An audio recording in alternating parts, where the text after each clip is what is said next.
पंढरीनाथ पगार शिरडी अहिल्यानगर योगीराज सदगुरु श्री गंगागिरी महाराज के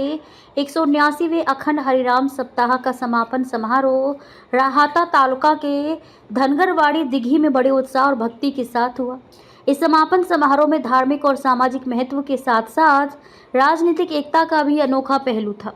सत्ताधारी और विपक्षी पार्टियों के नेता एक ही मंच पर मौजूद थे और राजनीतिक मतभेदों को भुलाकर वारकरी परंपरा के पारंपरिक फुगड़ी डांस का आनंद लिया। गणमान्य लोगों ने किया पारंपरिक फुगड़ी डांस। समापन समारोह का सबसे आकर्षक पल मुख्यमंत्री देवेंद्र फडणवीस, उप मुख्यमंत्री एकनाथ शिंदे, कांग्रेस के वरिष्ठ नेता बालासाहेब थोरात, संरक्षक मंत्री राधाकृष्ण विखे पाटिल, एमएलए विवेक कोल्हे और अन्य गणमान्य लोगों द्वारा किया गया पारंपरिक फुगड़ी डांस था। राजनीतिक मंच पर एक दूसरे की बुराई करने वाले नेताओं को एक ही ताल पर फुगड़ी बजाते देख वहां मौजूद भक्तों ने तालियों की गड़गड़ाहट से इस अनोखे मौके का स्वागत किया। हरी विठ्ठल श्री ज्ञानदेव तुकाराम पंढरीनाथ महाराज की। जगद्गुरु तुकाराम महाराज आणि संत श्रेष्ठ ज्ञानेश्वर महाराज यांच्या चरणी साष्टांग दंडवत घालतो। आजच्या या अखंड हरिनाम सप्ताह 179वा या प्रसंगी उपस्थित योगीराज आपले गंगागिरी महाराजांच्या आशीर्वादाने या ठिकाणी सप्त्याला उपस्थित परमपूज्य हबप रामगिरी महाराज, राज्याचे लोकप्रिय मुख्यमंत्री देवेंद्र फडणवीस साहेब, पालकमंत्री राधाकृष्ण विखे पाटील जी, खासदार भाऊसाहेब वागचोरे जी, आमदार अमोल खताळ, विठ्ठलराव लंगे पाटील, आमदार रमेश बोरनारे, आमदार विवेक कोल्हे, आमदार आशुतोष काळे, ज्येष्ठ नेते काँग्रेसचे माजी आमदार बाळासाहेब थोरात, भाऊसाहेब कांबळे, बाळासाहेब मुरकुटे, भानुदास मुरकुटे, कमलाकर कोते, नितीन अवताडे, सर्व व्यासपीठावरील उपस्थित संत महंत आणि उपस्थित माझ्या सर्व लाडक्या बहिणी आणि लाडक्या भावांनो,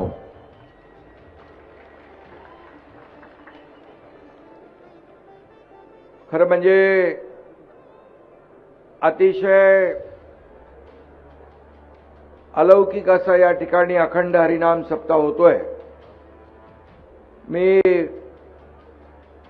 वैजापूर आणि सिन्नर या ठिकाणी देखील उपस्थित होतो आणि ज्यांच्या अलौकिक तपश्चर्येने पदस्पर्शाने पावन झालेली भूमी परमपूज्य योगीराज गंगागिरी महाराजांच्या चरणी देखील नतमस्तक होतो। ज्यांच्या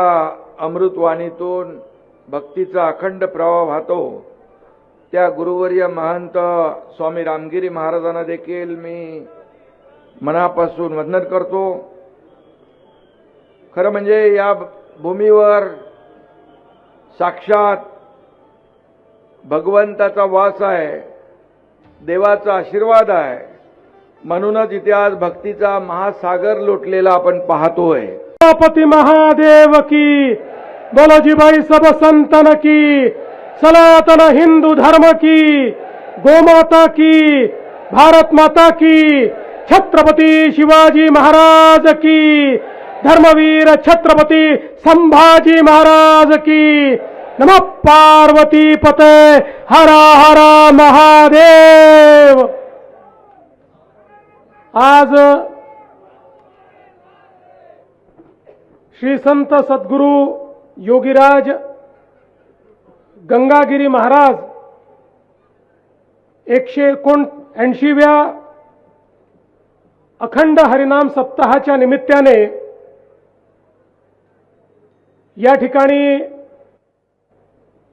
मंचावर उपस्थित आपल्याला आशीर्वाद देत असलेले परमपूजनीय रामगिरी महाराज, त्याचप्रमाणे महाराष्ट्राचे लाडके उपमुख्यमंत्री सन्माननीय एकनाथराव शिंदेजी, पालकमंत्री सन्माननीय राधाकृष्ण विखे पाटीलजी, माननीय भाऊसाहेब वाकचौरेजी, बाळासाहेब थोरातजी, आशुतोष काळेजी, अमोल खताळजी, विवेक कोल्हेजी, रमेश बोरनारेजी, विठ्ठलराव लंघेजी, भाऊसाहेब कांबळेजी, बाळासाहेब मुरकुटेजी, नितीन दिनकर, नितीन अवताळे, धनंजय धोरडे, मंचावरील सर्व मान्यवर आणि या ठिकाणी उपस्थित सर्व माझ्या भगिनींनो आणि भावांनो, आम्ही मुंबईवरनं उडालो त्यावेळी आम्हाला विमानाच्या खिडकीतनं एक मोठा समुद्र दिसत होता, पण या ठिकाणी आल्यानंतर त्याही पेक्षा मोठा भाविकांचा समुद्र आम्हाला पाहायला मिळतोय. हरिनामाची आणि सद्गुरू योगीराज गंगागिरी महाराजांची आणि सद्गुरू रामगिरी महाराजांची किमया आहे की इतक्या मोठ्या प्रमाणात आपण सर्व लोक हरिनाम सप्ताहाच्या निमित्ताने या ठिकाणी आलात. आपल्या भारताची संस्कृती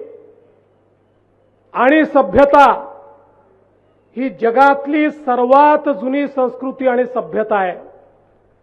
आणि आता तर जगाच्या उत्खननाने हे मान्य केलं आहे की ज्यावेळी युरोप, अमेरिका वगैरे सारखे देशही अस्तित्वात नव्हते, ज्यावेळी तिथल्या लोकांना संस्कृती, संस्कार, विचार, भाषा काय आहे हे माहिती नव्हतं, त्याही वेळी या देशामध्ये पूर्णपणे विकसित संस्कृती होती आणि त्याही काळामध्ये खऱ्या अर्थानं आमचा सनातन विचार हा लोकांना संस्कार देत होता, तीच भाविकता होती, तोच हरिनामाचा पाठ होता आणि त्या माध्यमातनं सातत्याने आमची संस्कृती, आमची सभ्यता आणि आमचा वारसा